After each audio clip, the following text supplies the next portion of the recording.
mais na aula de hoje, que é o carcinoma de conjuntiva. A úvea, que é o recheio do olho, né? São os melanomas. O mais comum é o melanoma primário intraocular. A gente também pode ter metástases, quer dizer, tumores que vêm de outras partes do corpo para o olho. Na retina, o retinoblastoma, que é aquele que afeta o bebezinho, e a órbita é o tecido entre o olho e o osso, né? E daí a gente pode ter linfomas, rabdomiossarcomas, gliomas ou meningiomas.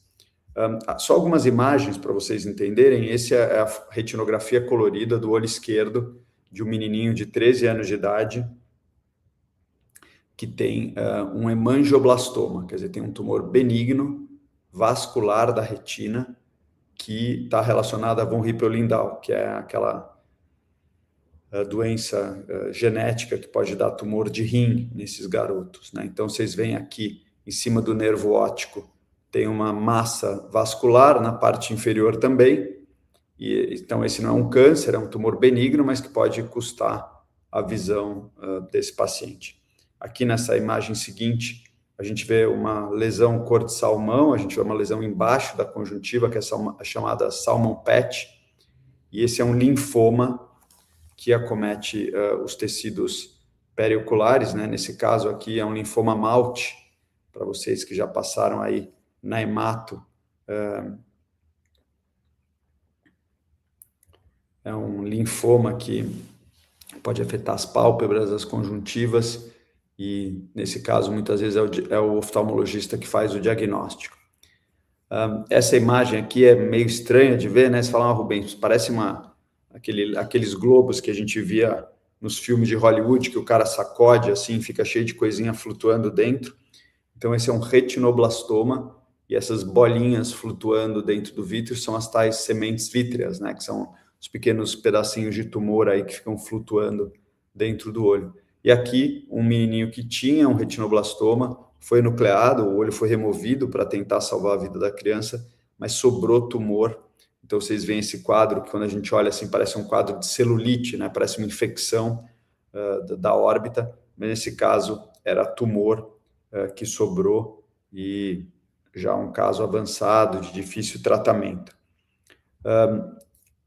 Eu estou aproveitando aqui para mostrar algumas imagens de doenças diferentes, para vocês entenderem tudo que um oncologista ocular, quer dizer, um oftalmologista que super especializou em oncologia, trata, né?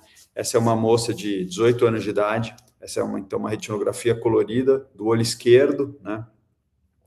Vocês veem ali o nervo óptico, os vasos, e na região da mácula tem uma mancha amarela, né? Então, essa paciente tem um osteoma. Osteoma é a transformação da coroide normal em osso. Então, de novo, nesse caso não é um câncer, mas é um tumor que, se não tratado, pode afetar a visão dessa paciente, né? E aqui, outra fotografia, essa é uma montagem, então a gente pegou várias fotografias do fundo do olho, montou, fez uma fotografia maior para mostrar para vocês um tumor lá na parte superior da imagem. Então, vocês veem um hemangioblastoma, também é um paciente com von Hippel-Lindau, e vejam como os vasos que saem do disco óptico e vão lá para cima estão todos engurgitados, assim, os vasos estão gordos, né? Porque o tumor acaba sinalizando para o corpo que precisa de aporte sanguíneo e acabam aparecendo esses vasos mais espessos, né? E aqui, mais um caso, esse daqui é totalmente diferente dos outros que a gente viu, porque aqueles eram todos tumores primários, né? Quer dizer, tumores que apareceram no olho. Esse é um paciente que tinha um carcinoma de pulmão e teve metástase, quer dizer, células do tumor foram pela corrente sanguínea e chegaram na coroide, então a gente vê essas massas brancas no fundo do olho, que são tumores que acabam acometendo o olho desses pacientes. Então, uma parte do que a gente faz, às vezes, são tumores que não tiveram origem no olho, mas que acabam indo para os olhos, e é fundamental controlar esses tumores para o paciente manter uma visão boa e uma qualidade de vida boa, né? Então, o desafio que a gente tem no nosso grupo de oncologia ocular é o diagnóstico precoce de câncer ocular, tratamento adequado, se possível, pelo SUS, né? Muitos pacientes não têm acesso ao plano de saúde, não conseguem pagar pelo tratamento particular, evitando grandes deslocamentos, né? E, claro, tentando manter o custo sob controle. Então, eu vou mostrar para vocês algumas ferramentas que a gente usa que talvez sejam úteis. Vários de vocês que estão aqui ouvindo, imaginam falar, Rubens, a gente tem interesse em oftalmologia, mas não quero fazer oncologia ocular. Estava falando aí com o Otávio, ele gosta de retina, todo mundo gosta de catarata, muita gente gosta de plástico ocular, mas talvez as estratégias que a gente tem aqui sejam úteis também em outras áreas da oftalmologia para vocês no futuro, né? Então, uma estratégia que a gente tem chama Oncofone, é uma coisa bastante simples, é um número de WhatsApp que funciona para qualquer oftalmologista do Brasil inteiro, gratuito, a gente não responde mensagem de paciente. Para que serve isso? Oncologia ocular, os tumores dos olhos, são casos muito raros, né?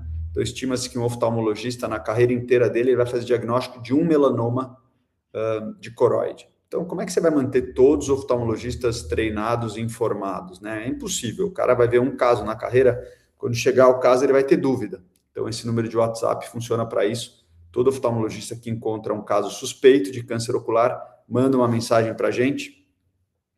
Vocês veem aqui hoje, a gente tem 4 mensagens esperando para serem respondidas.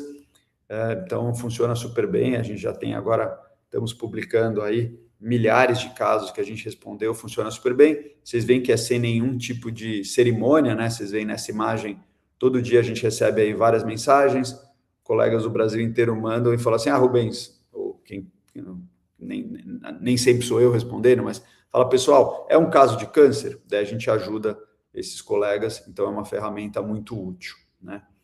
Tá aqui um videozinho, não sei se vai passar, que tá tudo funcionando meio estranho, mas se o vídeo estiver passando, vocês vão ver que um colega com um iPhone e uma lente consegue, de uma maneira muito barata, mandar um vídeo para a gente que mostra a lesão no fundo do olho, e qualquer especialista em câncer nos olhos consegue ver que isso é uma lesão benigna, que chama SHRP, é uma hipertrofia congênita do EPR, e a gente sabe, então, que não é um câncer e consegue ajudar à distância. Então, a gente está agora, o slide está em inglês, que eu acabei de mostrar isso no Congresso Mundial de Oncologia Ocular, que aconteceu há 2 semanas. A gente está reportando agora os 1.055 casos últimos que a gente respondeu pelo Oncofone, então vocês veem aí a maior parte de conjuntiva, alguns casos pediátricos, a maior parte dos casos que a gente recebe... Minha filha está latindo aqui. A maior parte do que a gente recebe são tumores de conjuntiva, malignos, em nossa opinião. 50% dos casos pediátricos a gente achou que eram retinoblastomas. Então, um sistema que é muito barato, funciona muito bem e ajuda oftalmologistas do Brasil inteiro. Também temos aí um canal de YouTube, onde as pessoas podem entrar e rever os diagnósticos mais frequentes, estudar as técnicas mais comuns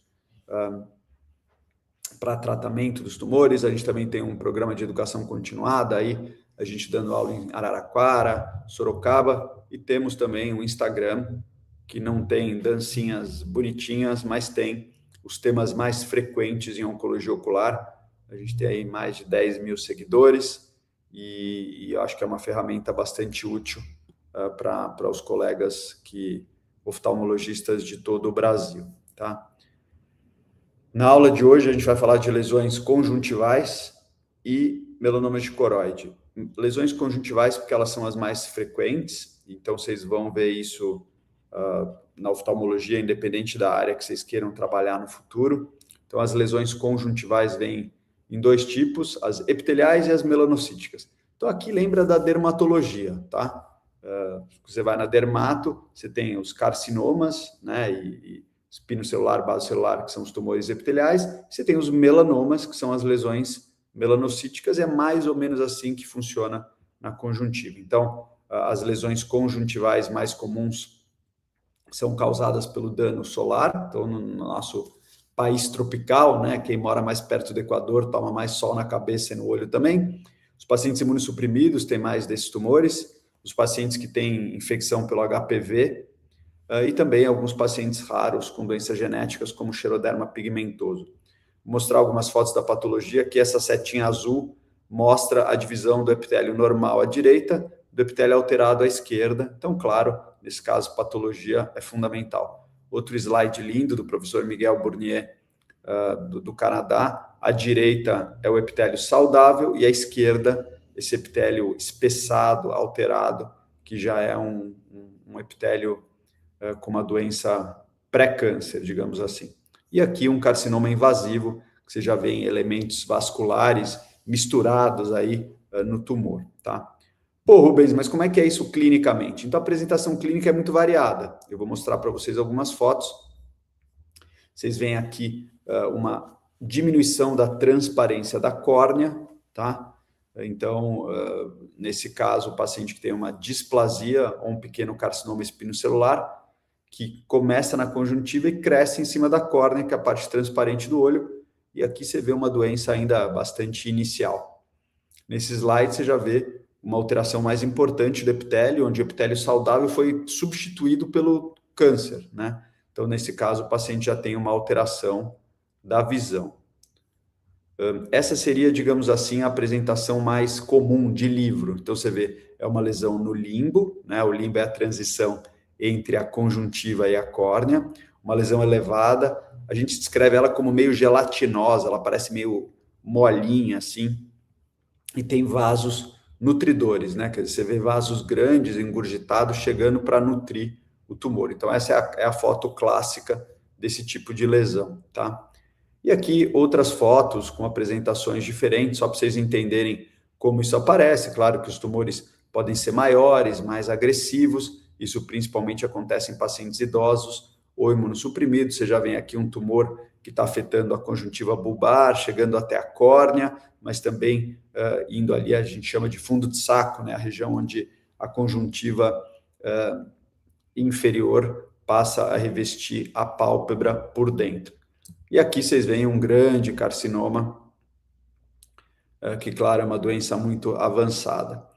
Aqui também vocês veem alguns pacientes com essa doença em estágios muito mais avançados do que o ideal. Esses são alguns casos que a gente viu no Centro de Oncologia Ocular em Manaus, que é um centro que a gente manteve por muitos anos. E vocês veem, claro, pacientes com uma doença muito mais avançada do que a gente gostaria de fazer diagnóstico, né?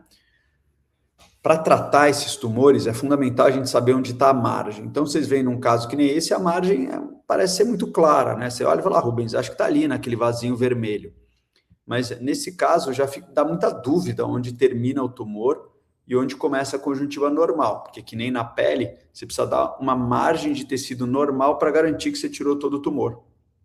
Então, a gente usa um colírio que chama azul de toloidina. Vocês veem aqui que o azul cora as células de maior atividade mitótica, daí a gente consegue saber onde termina o tumor e, a partir daí, dá a nossa margem de segurança para conseguir retirar todo o tumor e, claro, curar o paciente, tá? Então, essa técnica cirúrgica foi batizada de no touch, quer dizer, não é uma técnica espiritual que você não encosta no paciente, mas a ideia é você não manipular o tumor diretamente, então, por isso, esse nome no touch. A gente vai lá, dá uma margem de segurança, usa álcool e um congelamento para tentar neutralizar alguma célula que escape do tumor, manda para a patologia e, normalmente, usando essa técnica, a gente consegue baixar a recorrência para 4%. Se você só for lá e tirar o tumor, você pode ter recorrência em até 41% dos casos, então, um resultado muito ruim, e essa técnica especial, então, que todo oncologista ocular acaba usando. Então, o que vocês veem nesse slide aqui, um tumor localizado no limbo, esbranquiçado, cheio de vaso nutridor, e a gente remove o tumor e precisa reconstruir a superfície do olho. E nesse caso, a gente usou membrana amniótica, quer dizer, quando vocês estão lá no seu estágio da obstetrícia e nasce o bebezinho, a mãe pode decidir doar a placenta, né, membrana amniótica. Claro que isso é levado para um laboratório, são feitas todas as sorologias, garante que é um tecido sem risco, né, para o paciente. Isso é preservado e utilizado em cirurgia oftalmológica em doenças que a gente precisa substituir a conjuntiva. Então, esse é um slide dos 3 patologistas que por muitos anos trabalharam conosco, o professor Miguel Burnier, a doutora Márcia Loen, o professor Moacir Rigueiro. O professor Miguel Burnier, que é o que está na esquerda aí na foto que vocês estão vendo, era professor aqui na Escola Paulista de Medicina, mudou para os Estados Unidos, de lá foi para o Canadá, e é o professor mais importante da Universidade McGill, lá no Canadá, e ele trabalha muito próximo da gente. Então, isso foi o que a gente conversou de carcinoma. Então, carcinoma, vocês viram, é uma doença que afeta a conjuntiva a parte superficial dos olhos, né? O tumor mais comum a afetar os olhos dos adultos, o câncer mais comum a afetar os olhos dos adultos no Brasil. E agora a gente vai falar um pouquinho do melanoma, que afeta o olho por dentro. Então, o carcinoma é o mais comum por fora e o melanoma uveal mais comum por dentro. Então, ele pode afetar 3 partes da úvea, né? Se já tiver essas aulas básicas, a úvea é a íris, o corpo ciliar e a coroide. Então, vocês veem nesse slide da esquerda o melanoma de íris, na foto à direita em cima o melanoma de corpo ciliar. Então, vocês viram que o melanoma foi crescendo e empurrou a íris, né? E a foto inferior à direita, um tumor de coroide, que é o mais comum. Os melanomas afetam a coroide em 85% das vezes, tá? Então, a variante benigna desse tumor é o nevus, que é a pinta benigna, né? Que nem você tem um nevus na pele, você pode ter um nevus na parte do fundo do olho. Nesse caso, a gente examina com oftalmoscopia indireta, percebe que tem uma pinta e faz um ultrassom. Eu vou mostrar para vocês.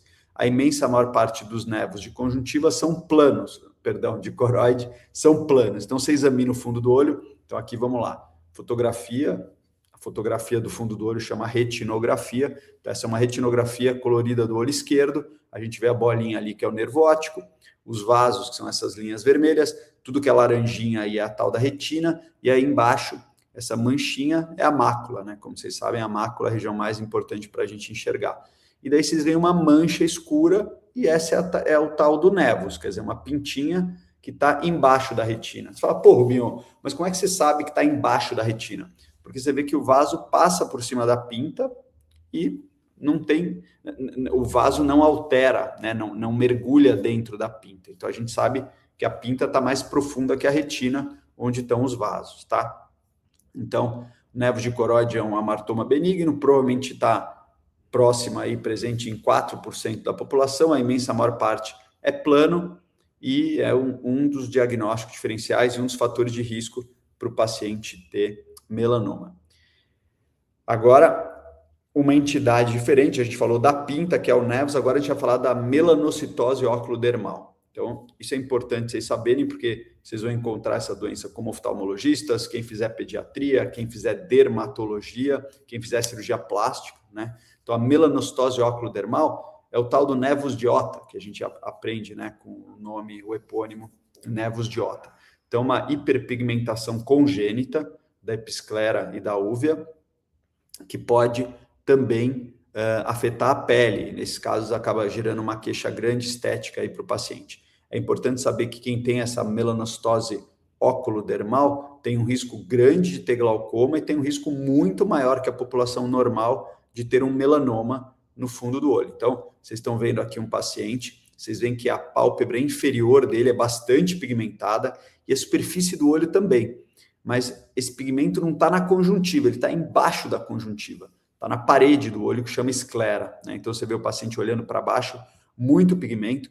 Pigmento também no palato, esses pacientes podem ter hiperpigmentação do palato também. Esse paciente já chegou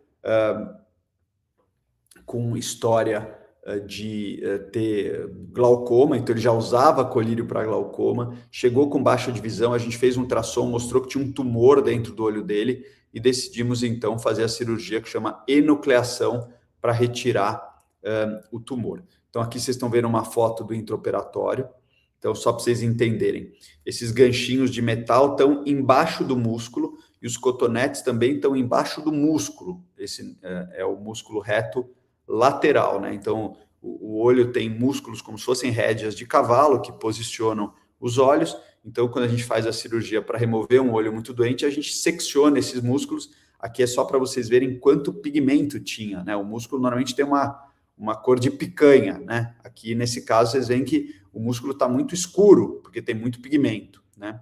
E aqui, o olho removido e a macroscopia, quer dizer, aqui é uma secção, você vê que o olho já, claro, aberto pelo patologista, o olho está cortado no meio, à direita vocês veem a córnea, vocês veem a íris do paciente, atrás da íris onde estaria o cristalino, né, onde a pessoa vai ter catarata, e toda essa gelatina dentro do olho é o vítreo, né? E daí vocês veem que na metade superior tem uma mancha preta, que é um câncer, que é o melanoma de coroide, né?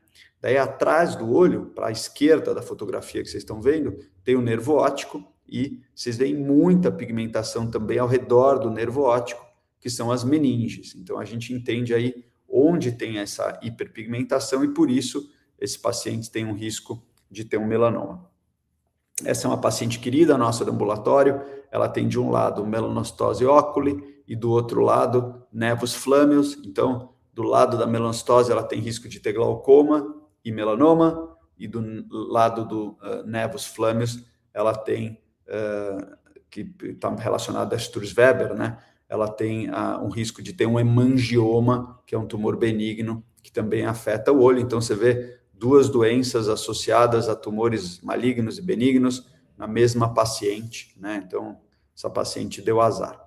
Pô, Rubinho, então entendemos. Tem o nevo, que é a versão benigna desse tumor, a melanostose oculi é um fator de risco.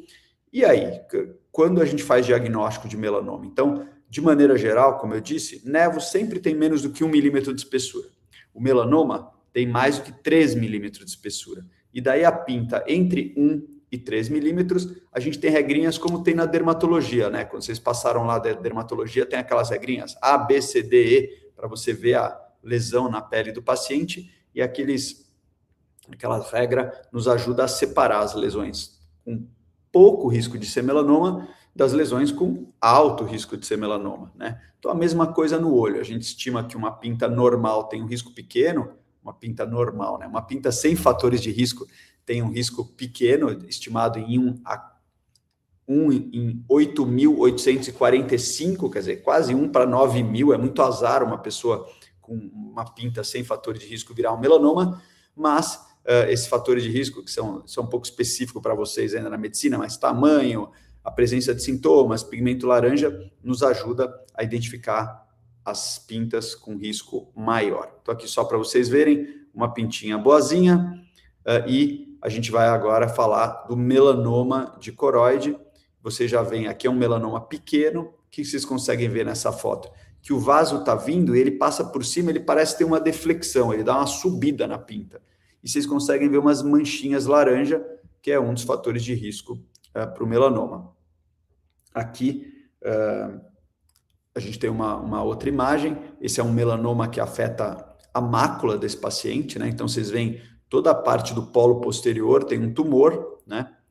Aqui uma fotografia, uma pena que eu não estou conseguindo mostrar para vocês aqui na tela cheia, mas essas câmeras especiais são grandes angulares. Então, quando eu estava lá na medicina, vocês não tinham nascido ainda, em 97, a gente fazia fundo de olho na medicina com oftalmoscópio direto, que é uma coisa incrível, mas muito tosca. É aquela pequena haste, né, que tem uma luzinha em cima, você tem que chegar bem pertinho do paciente, é super legal, normalmente é aquele paciente alcoolizado, né, que teve politrauma, está lá no pronto-socorro, com um hálito super bom, você tem que chegar bem pertinho dele, e você consegue ver uma pequena área no fundo do olho, normalmente você está examinando para ver se tem edema de disco, né, se tem papiledema. Só que os equipamentos de oftalmologia melhoraram muito. Vocês já viram hoje na aula várias fotografias, e essa é uma fotografia especial, porque é uma grande angular. Vocês conseguem ver ali o disco óptico, os vasos, e vocês estão vendo que o tumor está na região periférica, né, do fundo do olho. Então, essas máquinas maravilhosas vieram para revolucionar a oftalmologia, porque a gente consegue documentar regiões do fundo do olho que antes era impossível. E essas máquinas fora do Brasil estão muito mais disponíveis, ainda é um aparelho caro, mas na Inglaterra, por exemplo, os optometristas, que são pessoas que fazem curso superior direto em oftalmologia, uma profissão que não existe no Brasil, têm essas máquinas, inclusive as óticas lá tem. Então o cara fala, você veio fazer óculos, vamos fazer de graça aí para você uma foto do fundo do olho. E com isso você acaba examinando o fundo do olho de muitos pacientes e achando lesões antes delas darem sintomas, né? Que seria uma coisa muito boa para nós médicos pegar essas lesões no começo. Então, aqui, uma outra fotografia, vocês veem aqui um tumor na região nasal, né? A mácula desse paciente está normal, então aqui já responde a pergunta, você fala, pô, Rubens, mas o que o paciente que tem um melanoma no fundo do olho sente? Então, depende. Se a lesão está na mácula, o cara vai ter baixa de visão. Se a lesão está periférica, esse tumor vai crescer muito até dar sintoma, né? Então, Infelizmente, às vezes a gente faz diagnóstico de lesões muito grandes, porque o paciente não passa em exame oftalmológico de rotina, quando passa também não são lesões fáceis de serem identificadas sem essas máquinas modernas, então a gente acaba fazendo diagnóstico de tumores muito maiores do que a gente gostaria. Olha que foto linda, para quem for fazer oftalmologia, então essa é uma foto grande angular, que mostra o polo posterior normal e a retina toda descolada. Estão vendo esses bolsões de retina? Então, esse é um tumor, um melanoma de coroide que causou um descolamento de retina. Por isso que o retinólogo, quando examina um caso desse e não acha uma rasgadura na retina, ele para e fala assim, pera. Por que a retina está descolada se não tem uma rasgadura, né? Normalmente, os descolamentos de retina são do tipo regmatogênico. O que quer dizer isso? O vítreo foi lá, puxou a retina, rasgou, daí o vítreo entra por baixo da retina e descola. Então, quando o especialista em retina examina uma retina descolada, ele tem que achar uma rasgadura. Senão, ele suspeita que pode ter um tumor ali embaixo, pede um ultrassom e faz diagnóstico do melanoma de coroide embaixo do descolamento de retina. Então, aqui uma outra foto. De novo, são fotos lindas, que espero que vocês estejam aproveitando, porque, como eu disse, os melanomas de coroide são muito raros. Se você não tiver numa residência com um departamento de oftalmologia gigantesco e que tem aí essa parte de oncologia ocular, são casos que você acaba não vendo durante a residência pela raridade deles, entendeu? Então, espero que vocês estejam aí aproveitando. E essa seria a foto clássica, né? Quer dizer, o melanoma de coroide é uma lesão subretiniana, você vê que o vasinho está passando ali por cima do tumor, pigmentada na maior parte das vezes, que não causa descolamento de retina nem hemorragia vítrea. Então, essa é a foto mais clássica, assim, para fazer diagnóstico do melanoma. Então, como a gente faz diagnóstico do melanoma? Ou lesões que já chegam com mais do que 3 milímetros, ou quando a gente documenta crescimento, e daí, claro, é um paciente que foi examinado, tinha uma lesão suspeita, o oftalmologista tirou uma foto, fez um ultrassom e documentou que cresceu. Então, para vocês terem aí uma noção de quão raro é, então esse tumor afeta de 2 a 5 pessoas por milhão por ano. Então é um tumor bastante raro, né? É o tumor maligno intraocular primário mais comum nos adultos. O nevus que a gente viu é a lesão boazinha desse tumor, e como a gente falou, a maior parte dele está na coroide, tá? Quadro clínico, vocês já sabem, depende da localização deles, então, nesse caso aqui, que o tumor, vocês veem o nervo óptico, esse tumor está bem na mácula. Então, esse paciente procurou o oftalmologista porque ele não estava enxergando, o oftalmologista dilatou a pupila, examinou o fundo do olho e achou o melanoma, tá bom? Exames complementares, vocês já tiveram várias aulas, eu soube que vocês tiveram uma aula de glaucoma, de MIGS aí semana passada, vocês viram as coisas maravilhosas que tem. Para a gente, disparado, o exame mais importante é a ultrassonografia ocular, tá? Eu vou mostrar alguns outros aqui só para vocês verem imagens bonitas, mas um médico experiente que examina o fundo do olho e faz uma ultrassonografia, faz diagnóstico em 97%, 98% das vezes, que é um número super adequado. Essa aqui é uma imagem de transiluminação. Então, o que é a transiluminação? Esse é um olho que foi enucleado, é um olho que estava muito doente, a gente tirou, mas estou mostrando para vocês como é a técnica. A gente ilumina com uma luz bem forte, através da córnea, da pupila do paciente, o olho fica todo iluminado e a gente vê a sombra do tumor por dentro. Então, vocês veem essa mancha preta, equivale a essa região aqui, claro, é um olho na patologia, né? Vocês veem que o olho está aberto no meio, e a gente vê um tumor aqui na coroide, que devia ser bem fininha, vocês veem como está espesso, e isso, então, aparece na transiluminação como essa sombra, tá? E daí a gente faz um ultrassom, o ultrassom vai mostrar o formato do tumor e a espessura, a gente conversou lá atrás, que maior do que 3 milímetros já deve ser tratado, então vocês veem aqui um ultrassom com uma lesão de 4,8 milímetros, que requer tratamento, tá? Então, o ultrassom é um exame relativamente barato, né? O aparelho não é muito barato, mas o exame em si é barato, e o oftalmologista é um médico treinado para fazer ultrassom do olho, tá? Diferente das outras partes do corpo, né? Que a gente tem o radiologista que faz exames de ultrassom, o oftalmologista faz a residência de 3 anos, e alguns oftalmologistas fazem mais um ano de ultrassonografia para ficarem super craques aí nesse exame. O exame vai dar refletividade para a gente. O que é isso? O som bate e volta, aparece um gráfico no aparelho, então tem um pico de refletividade quando bate na retina, e daí dentro do tumor a refletividade é média a baixa. Isso ajuda a fazer diagnóstico, além do formato do tumor. O tumor vai crescendo e chega uma hora, ele fica em formato de cogumelo, não é o cogumelo shimeji shiitake que vocês estão acostumados a comer, é o cogumelo champignon lá do Mario Brothers, que a avó coloca no estrogonofe, e então o tumor vai crescendo e fica com formato de cogumelo. Isso nos ajuda muito no diagnóstico. Você fala, pô, Rubinho, você é velho mesmo, né? Porque tem tanto exame moderno, tomografia, PET-CT, ressonâncias, quer fazer ultrassom? Por incrível que pareça, o ultrassom é mais útil para o diagnóstico do melanoma de coroide do que uma ressonância ou uma tomo. Vocês veem uma imagem como essa, é linda de morrer, mas isso é uma hemorragia? Ou é uma metástase? Ou é um melanoma? Então, o ultrassom permite esse diagnóstico diferencial que na ressonância não é tão óbvio. Quais os fatores de risco para o melanoma? Então, primeiro, idade, acima dos 70 anos de idade. Segundo, raça, 150 vezes mais comum em loirinho, ruivo, de olho azul. Presença de névoa de coroide, que é uma lesão congênita, e presença de melanostose do óculo dermal, que também é uma lesão congênita. Então, vocês veem que nenhum desses fatores está relacionado a hábitos e vícios, né? Quer dizer, não está relacionado ao ultravioleta, não está relacionado a usar óculos sem filtro UV, não está relacionado ao cara ser fumante ou beber. Então, é uma doença que a gente consegue mudar pouco os fatores de risco, tá? Chegando aí na fase final da nossa aula, como é que a gente trata? Então, quando a gente faz o diagnóstico do melanoma de coroide, o que a gente faz é estadiar o doente. Então, a gente vai lá, pede uma tomografia de tórax, abdômen e pelve para ter certeza que não espalhou para o corpo. Vocês já são mais oncologistas do que eu, que estão na medicina, passando na clínica médica, na onco, vocês entendem que um câncer tem risco de gerar doença à distância, né, que é a metástase.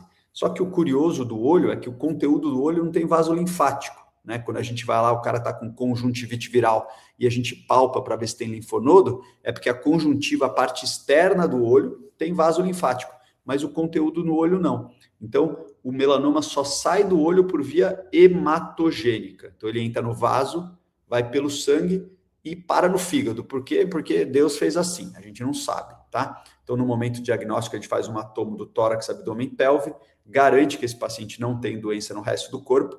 O fígado, como eu falei, é afetado em 100% dos casos metastáticos, depois vem o pulmão, mas o fígado é o principal órgão. E uma vez que a gente vê que não tem doença no resto do corpo, a gente trata o olho. Como? Basicamente com 2 tratamentos. O olho muito doente, cego, a gente remove ele inteiro. Isso chama cirurgia da enucleação. Eu vou mostrar aqui para vocês uma foto, vocês já viram nos slides antes. A gente remove o olho inteiro para controlar o tumor e salvar a vida desse paciente. Então, vocês veem aqui um tumor grande, que seria difícil ser controlado de outra maneira. E, claro, o nosso objetivo é pegar esse tumor quando ele está ainda dentro do olho. A gente não quer ter que fazer uma exanteração. Então, essa imagem que vocês estão vendo agora era um caso avançado de um carcinoma, não era um melanoma, mas só para vocês entenderem a diferença das técnicas cirúrgicas. E, nesse caso, a gente retirou os tecidos da órbita e retirou as pálpebras também.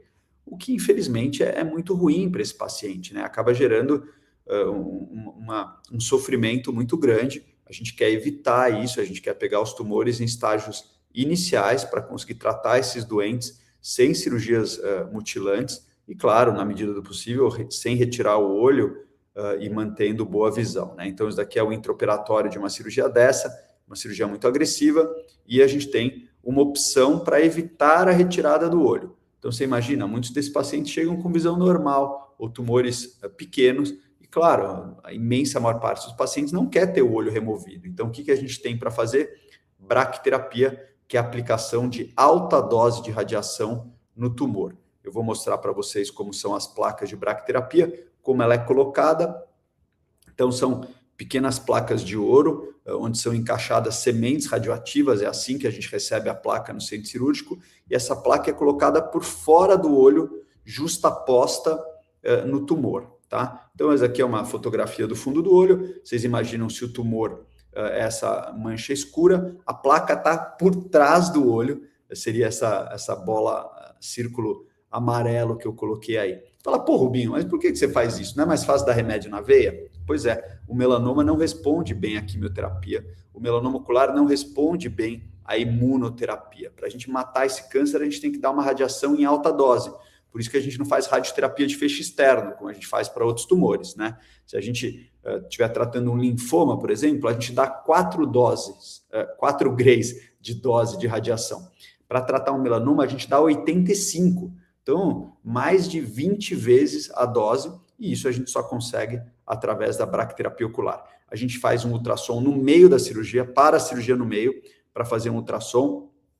Vocês veem aqui que imagem linda. Então, a frente do olho está do lado esquerdo da imagem de vocês. A gente vê esse calombo, que é o melanoma, e atrás essa sombra, que é a placa de bracterapia, que está bem colocada. A gente consegue ver que as margens estão cobertas e dessa maneira, então, o tumor consegue ser tratado. A gente salva a vida do doente, controlando o tumor, diminuindo o risco de se espalhar para outras partes do corpo e evitando a retirada do olho, que é o desejo aí de mais de 90% dos pacientes que têm essa doença. Então, chegando ao final da aula, bem-vindos à oftalmologia. Isso foi um gostinho da oncologia ocular, né? Uma subespecialidade que é relativamente rara. Em São Paulo, a gente tem isso na Escola Paulista de Medicina, temos isso na USP, temos na Santa Casa, né? Um fellow organizado com essa especialização. Tem outros estados do Brasil, nossos ex-fellows que estão trabalhando aí em quase todos os estados, mas é uma especialidade que tende a crescer, né? Nossa população está aumentando, a expectativa de vida também está aumentando, então a gente tende a ver um número cada vez maior de tumores oculares, e estou muito feliz de estar aqui hoje à noite com vocês. Espero que vocês ainda estejam acordados, ouvindo, e estamos às ordens aí para tirar qualquer dúvida que vocês tenham. Obrigado pelo convite.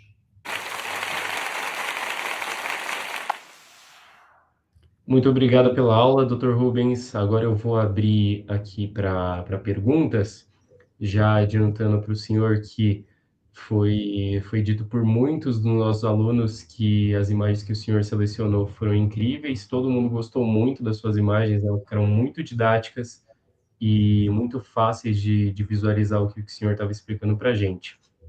Agora, falando mais sobre as perguntas, abrindo aqui com a pergunta do Luiz Gabriel, o Luiz perguntou: se tivéssemos acesso amplo à biópsia líquida, o senhor acredita que conseguiríamos antecipar a metástase hepática antes da detecção por imagem? Boa, Luiz. Que pergunta boa. Esse é o nosso sonho, né? Tem alguns grupos pesquisando biópsia líquida. Um dos grupos fortes que faz isso é a Julie Bournier, que é filha do professor Miguel Bournier lá no Canadá. Então, seria maravilhoso, né? Que nem a gente tem o PSA para identificar câncer de próstata, ter um exame de sangue que você conseguisse, primeiro, saber se aquilo é uma pinta ou melanoma. Já ia ajudar muito o Rubens. Segundo, se a gente tiver uma biópsia líquida, ou tem diferentes técnicas, né, que poderiam ser usadas a quantificar aí o DNA circulante de tumor ou algumas outras células, alguns outros marcadores biológicos, mas, bom, talvez a gente conseguisse identificar grupos de pacientes que teriam benefício com um ou outro tratamento para tentar diminuir o risco de doença metastática. Isso ainda está sendo utilizado para pesquisa, tá? No Sírio-Libanês, aqui em São Paulo, eles já pedem ctDNA, então, DNA circulante de melanoma, mas quando esses pacientes têm doença metastática, ainda não no estágio pré-metástase, ou quando a gente não sabe se é uma pinta ou melanoma. Mas acho que sim, acho que é o caminho, vai ser incrível quando isso melhorar, vai ser uma ferramenta super importante.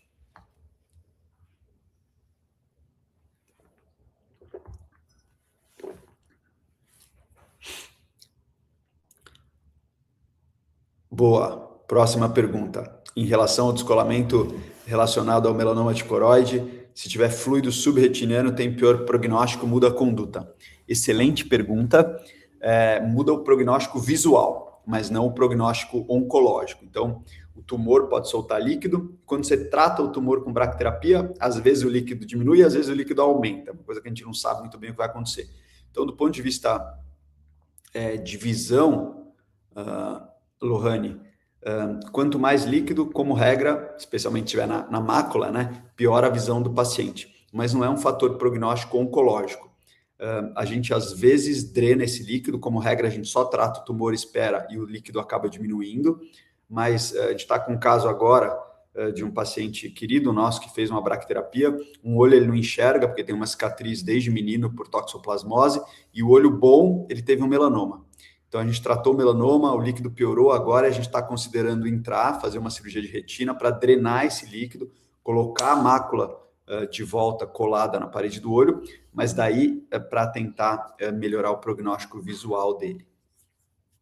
Mas sua pergunta, fiquei respondendo 5 horas e não respondi, não muda a conduta. Então, enucleação para tumores com olho cego, principalmente com olho doloroso, tumores muito grandes, ou claro, quando a bracterapia não está disponível. Mas como eu disse, 9 em cada 10 pacientes preferem a bracterapia, mesmo que a visão fique ruim, eles preferem não ter o olho removido.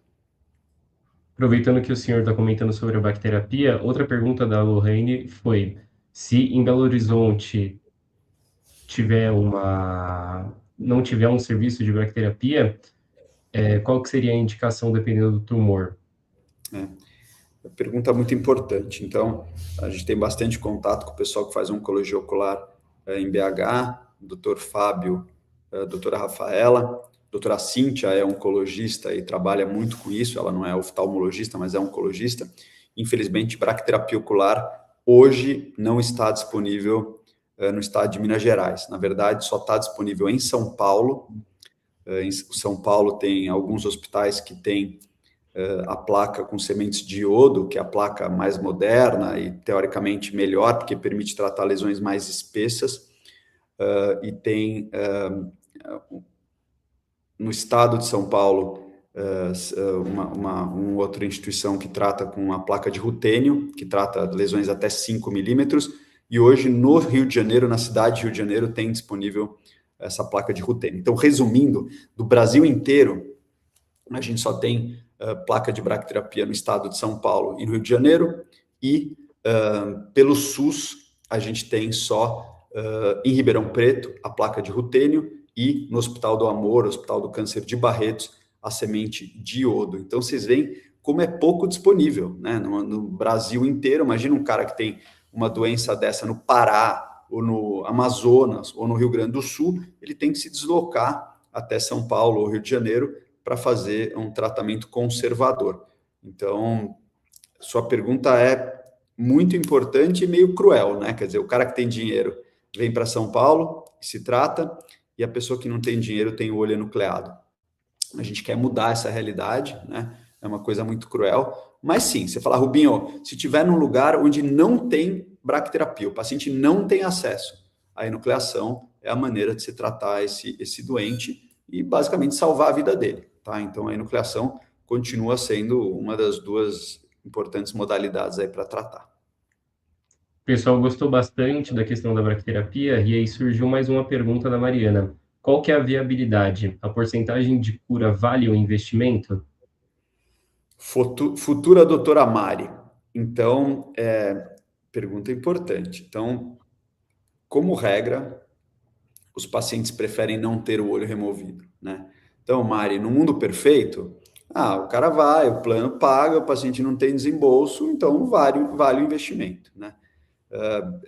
A gente faz esse tratamento em São Paulo no hospital que chama Albert Einstein, que é um hospital super bom, é um hospital que é considerado um dos melhores do Brasil. Não é um hospital barato e é um hospital que tem pouco acesso aos planos de saúde. Hoje em dia tem uma coisa que o plano de saúde fala assim, vou ser seu plano de saúde, mas você não tem direito aos hospitais, entre aspas, mais caros, que são o Sírio-Libanês e o Einstein. E então, realmente o acesso não é muito fácil, né? A porcentagem de cura vale o investimento? A resposta é sim, porque a enucleação controla os tumores em 100% dos casos. Você tirou o olho, 100% de controle local. O paciente continua tendo risco de ter metástase, como o paciente que tem um câncer de próstata, você vai lá, remove toda a próstata, esse cara pode ter metástase daqui a 5 anos, né? É a teoria da célula maligna circulante. Algumas células já escaparam do tumor, tanto da próstata, da mama ou do olho, antes do tratamento. Então, retirada do olho, 100% de controle. Bracterapia bem feita, 97%, 98% de controle. Então, quando o paciente fala, opa, vou evitar a retirada do meu olho, para ter um controle de quase 100%, isso é interessante para a imensa maior parte dos pacientes. Então, eu acho que vale a bracterapia, e se vale investimento é muito pessoal, né? Normalmente as pessoas se organizam, alguns são multimilionários e falam, hahaha, que tratamento barato eu vou fazer. Não é o caso da imensa maior parte dos nossos pacientes, mas o cara se organiza. A gente tem paciente que fez vaquinha, tem paciente que acaba pagando e depois entra com um processo aí contra o plano de saúde, que muitas vezes ressarce. Mas então é uma decisão muito pessoal, mas o que os pacientes me contam, a gente acabou de publicar os últimos 204 casos que a gente tratou com bracterapia. E a gente acompanha esses pacientes. Os pacientes normalmente falam, doutor, mesmo que eu não tenha visão nesse olho, eu estou feliz de ter o olho aqui e não ter removido. Então, os pacientes, como regra, ficam muito felizes com a bracterapia. Agora, eu vou fazer uma pergunta pessoal minha, na verdade. A gente conversou um pouco antes da aula sobre visões futuras dentro da oftalmologia. E aí, pensando nisso, na sua opinião, eu queria saber qual que seria a principal limitação atual do tratamento local do melanoma uveal. E, além disso, qual que seria a terapia emergente, por exemplo, a gene therapy ou vírus oncolíticos, que você acredita que vai mudar como que a gente vê o tratamento e o melanoma no geral nos próximos anos? Boa. Então, limitação atual não é tanto no tratamento local, mas é na doença metastática. Eu não tenho nada para fazer para diminuir o risco da doença metastática, eu só consigo tratar o tumor no olho. Eu trato assim que possível, vamos dizer que a partir do momento que eu tratei, eu parei o risco de metástase. Eu não zerei, mas eu impedi que o risco continue crescendo, tá? Você fala, pô, Rubinho, mas não tem mais nada? Dá um remédio na veia, uma reza, não tem nada a fazer. Então isso é muito frustrante, né? Você trata o paciente e fica torcendo para ele não ter nada, e alguns pacientes terão. Então, isso é uma coisa muito frustrante. E daí, quando vem a metástase, os remédios que a gente tem ainda deixam a desejar. Até o ano passado, não tinha nenhum remédio aprovado para melanoma metastático. Agora foi aprovado um remédio que chama Tebentafusp, é o primeiro remédio específico desenvolvido para o melanoma dicoroide que espalhou para o resto do corpo. É um grande avanço, ainda não é uma droga maravilhosa, mas já é um grande avanço, e outros remédios estão sendo estudados, tá? Então, o mais frustrante para a gente, você fala, Rubinho, mas não é frustrante tratar o paciente e perder um pouco de visão? Sim, a gente está melhorando nisso, a visão cada vez, a gente consegue poupar mais visão, mas muito pior é não ter nada para oferecer para diminuir o risco do câncer espalhar pelo corpo, e quando espalha, não ter boas drogas. O que é o futuro? Não sei, podemos fazer um bolão aqui de aposta para o futuro. Eu acho que essas biópsias líquidas vão melhorar muito. E, claro, a gente torce para ter drogas que tratem a doença metastática, e já tem algumas drogas, a gente viu, ainda não está disponível comercialmente, mas já tem um remédio que você dá na veia do paciente e encolhe o tumor dentro do olho. Então, é uma droga que talvez no futuro seja utilizada para tratar o tumor no olho, talvez associado à bracterapia, talvez substituindo a bracterapia, a gente ainda não sabe. São estudos clínicos, mas coisas super bacanas aí que estão acontecendo. Esse estudo que o senhor comentou, você teria o link para disponibilizar para a gente, ou o nome da medicação? Não, mas tem um cara que trabalha para mim que chama ChatGPT. Depois eu mando ele pegar e mando para vocês o link. O que a gente tem são os papers publicados desse clinical trial.